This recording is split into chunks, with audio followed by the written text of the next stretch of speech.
Gisusi sa Regional Nutrition Evaluation Team o RNET ang performance ug ang mga programa sa probinsya sa milabay nga tuig 2024 nga may kalabutan sa pagpalambo sa nutrisyon sa mga kabataan, pregnant and lactating mothers ug sa kinatibuk-ang katawhan pinaagi sa duha ka adlaw nga MELPI Pro Evaluation Agosto 5 hangtod 6, 2025 sa PPDO Conference Room Kaamulan Park, Malaybalay City, Bukidnon.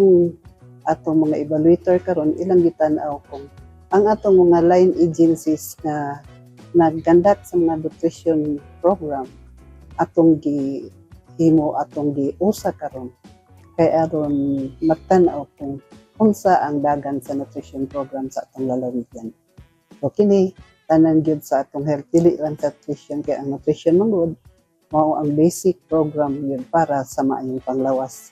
Dili lang sa mga bata, kauban sad sa atong mga hamtong, labi na sa atong mga pregnant and lactating mothers.